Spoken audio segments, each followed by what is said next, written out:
The Kavanaugh appointment is making its way through the Senate for Senate hearings.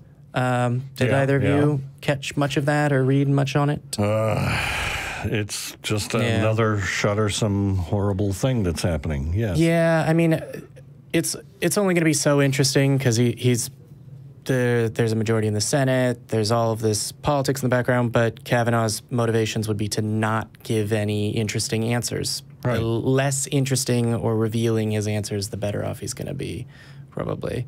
I don't know. Did you catch any of the hearings? Did. I didn't catch much. Certainly not as much as Tracy has. As a matter of fact, some of Tracy's recent posts on Facebook prompted me to actually turn it on because I've watched the Senate hearings, the confirmation hearings for past Supreme Court justices. And I've seen a trend that I really didn't want to watch this time through.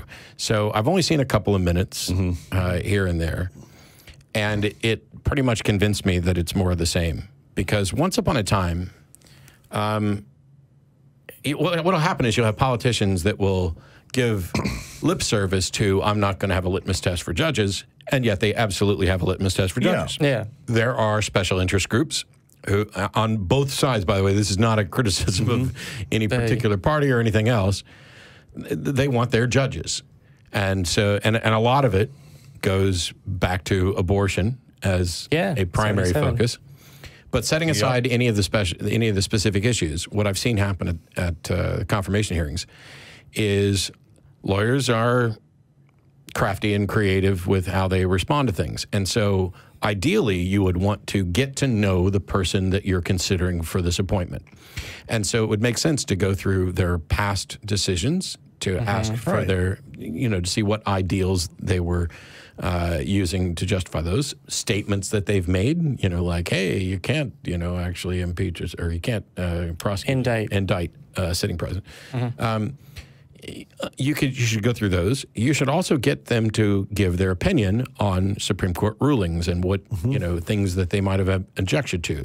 When this thing here that's been sitting here for precedent, are you fine with that being a precedent, or do you think this was a mistake that you would, be open to overturning? But what happens is, even when those questions are asked, the lawyers give answers like, well, I would have to consider the independent merits of each individual case. I have a view of what the Constitution is supposed to do, and each case being different, I cannot speculate as to what I would do were this to come up, because every case being different might result in different rulings. And what did you learn from that? Yeah, nothing. Nothing. What happens if you ask them about what was going through your mind in this previous judgment? Well, I was going to say is I think the fundamental problem is the quality of questions, right? So there's a few podcasts I listen to and research that I do, and I'm not sure how friendly this statement will be in current company, but if I were to get a job that requires any postgraduate anything, it would be, in the back of my mind, I'm still thinking about being a lawyer eventually. So, I'll pray for you. I hope that gets clipped. I'm going to send that to my mother. But the quality of the questions, right? So there's a lot of concern and talking about Roe and whether or not Roe v. Wade is going to get overturned, and that's obvious. But no one is asking, one, the question that gets them to say, yes, they honor stare decisis and precedent is important, which is, okay, if there's previous law, how much do you lean into, judicial activism? Do you respect good law and would avoid overturning it if those were the facts? And then when they give the answer that they have to, even if they are judicial activists like this nominee and the previous nominee that are objectionable to anyone with a notion of jurisprudence that doesn't include activism, regardless of whether or not you would want a conservative justice, this one ain't it. After you ask them that, you ask them, okay, so is Obergefell good law? Because that one's recent. That one hasn't stood for a long time. That one's in my mind for whatever reason, he says with his rainbow suspenders. But it's the case that established the marriage equality.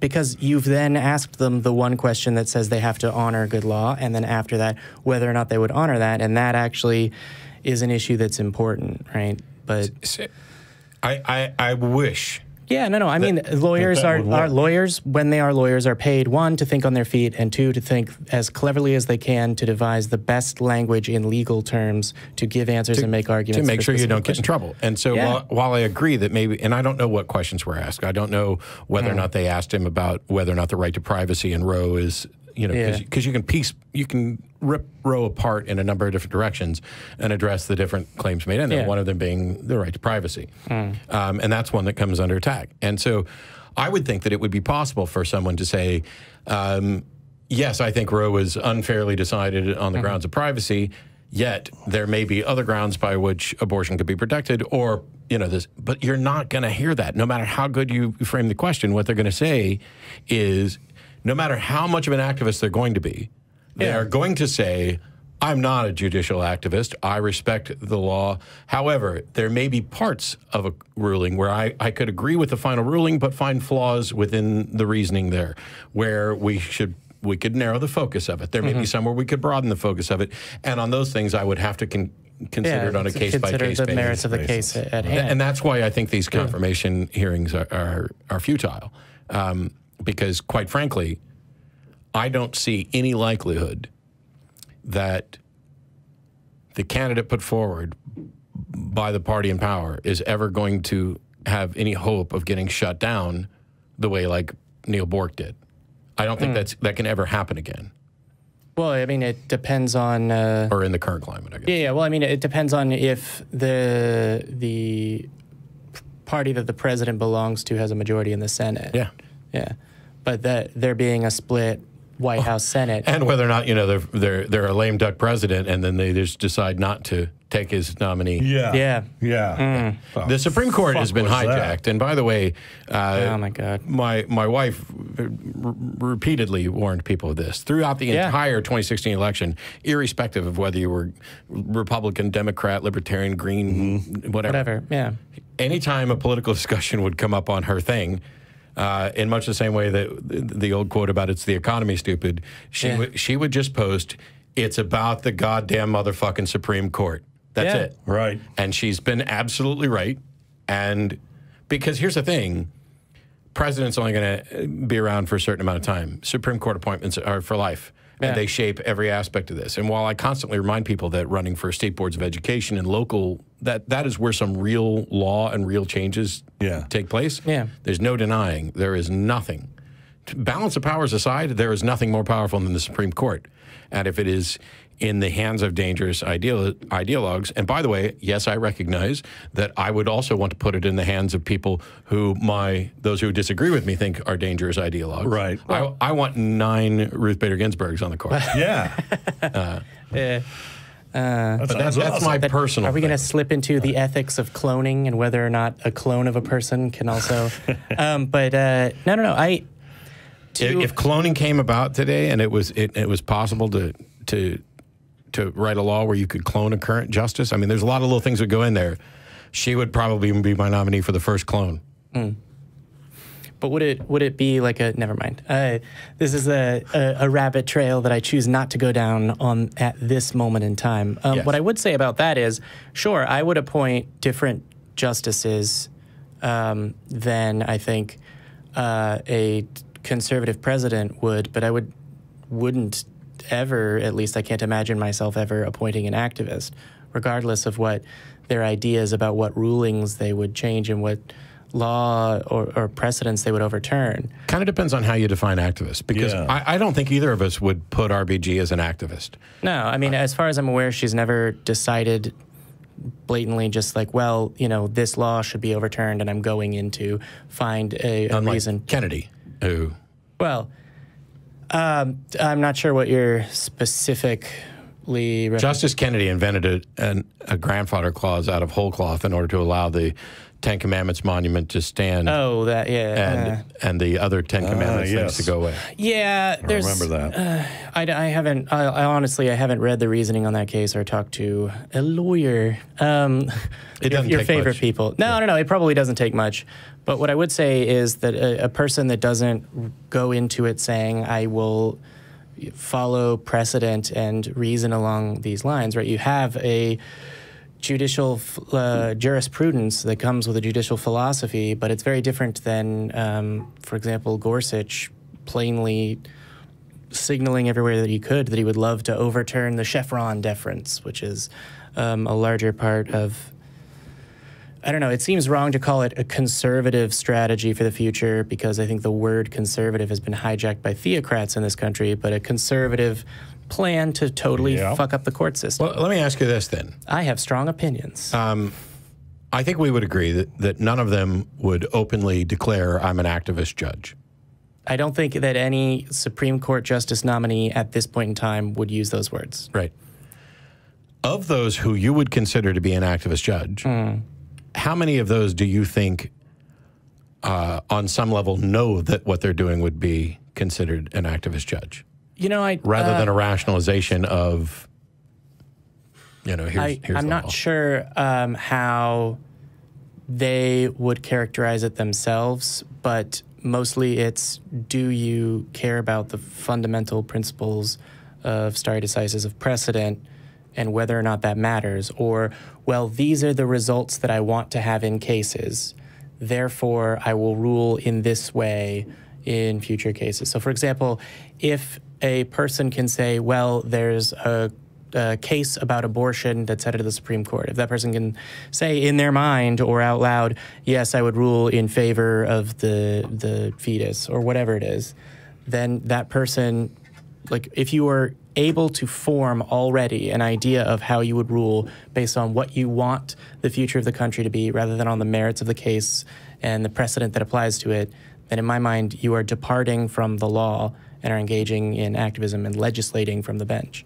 I would agree with you, and yet that's exactly what I would do as a judge, because while I would be happy, so I'm torn on stare decisis. I'm torn on the notion of precedent because I think there are bad precedents and an opportunity to change those. And I'm not there are landmark cases that overturn that, right? Like Brown v. Board, sorry. Sure, no, I'm just saying, I'm not saying that it's based on a personal ideology. It's also not merely based on the Constitution, because I think the Constitution can be wrong. However, I realize that the Constitution is the document that I have to stick with, and I respect judges who have said, you know what, I'd really like to change this, but this is something that needs to be changed through Congress. That part, it's more about respecting the Constitution than it is about respecting precedent, because I think there are precedent that are unconstitutional. And I think if you make those cases, I'm good with changing it. Yeah. Now, well, that falls into that same judicial philosophy, right? You respect and follow precedent until you can reach the conclusion logically that you've lost the script so much that you've gone so far flung that, wow, based on, you know, changing notions, particularly things that change in reality. I don't know how long it will be before a privacy case comes up to the Supreme Court about digital privacy and the analogy of, well, if you've thrown it away and the trash can isn't on your property anymore, literally cannot it be applied to Facebook at all. I don't know how long it will be before there's some sort of ruling that needs to be relatively novel about these things. Yeah. But ruling on the facts of the law and the facts of the precedent, and knowing that, well, sure, there is this correction. Well, sure, Plessy v. Ferguson is terrible, and these are the reasons why, right? You're not a slave to precedent. It's just that you believe, or rather the judicial philosophy is that you believe in the ideal of a consistency and stability in the law. Overturning precedent is something that should be entered into with caution, and when there's an overwhelming demonstration that this needs to change. The other thing I could never be, a la Scalia, is an originalist, because I literally could not give less of a crap about what the original founding authors fathers thought, because that is basically saying these guys couldn't have been wrong. Yeah. But it's worse than that. It's whatever my interpretation of historically they would have wanted is. And the argument can be well made that what they wanted is what we get, which is this evolving idea of justice that matches the evolving nature of reality. Yeah, don't get me wrong. We had some pretty decent founding fathers who were fairly smart and had some foresight. But if we're going to try to pretend that they had anything in their head that resembles today, no, oh, God, of course not. That's right. Jefferson still wanted to. They came up with a fair game design, but Boy, once one party gets all the marbles, it's like, oh, we've met our victory condition. Yay! Well, I mean, even if you just go back and read through the Federalist Papers and the arguments of like, oh, do big republics or small republics do better at controlling factions? And they argue, no, it's big republics. We should unite and have this constitution. I don't know whether small republics or big republics do it better. It's voting methods. Well, yes, voting methods, but also very clearly factionalism hasn't been. That is what we call political parties today. The one we're using now forces a two-party system. So when first past the post. Yeah. So take the biggest republic that was in existence at the time they were comparing big republics and small republics, and compare that to the size of republics now. Yeah. Well, are you talking about the every United aspect, Kingdom, or I'm talking about population. I'm talking about the way we divide up districts. I'm talking about financial stuff. Everything is expanded bigger than they could have reached. They didn't, at least at a minimum, they didn't have access to the data to reach a conclusion about what would be best for us in 2018. They also didn't know that there were going to be more than 13 states. Yes. Like Instead of the 50 and a half that we have right now. Are you counting all of the territories as half, or like? Yes, just all of them.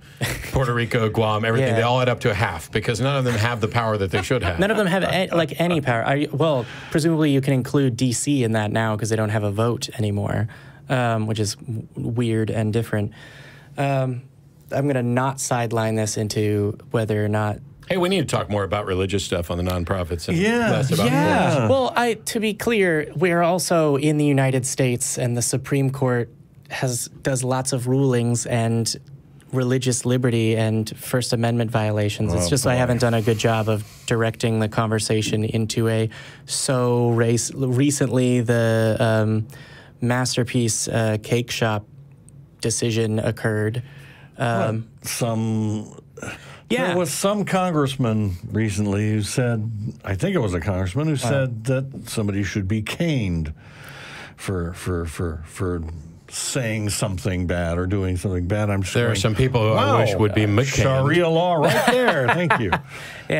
I saw a headline to that effect about something in, it may have been the Philippines, that like, no, we should have public canings because public canings will bring a smile to Allah's face, or whatever. And it's like, I really hope that we don't have to suffer through anything close to that level of theocracy here. Although, it ain't looking so great.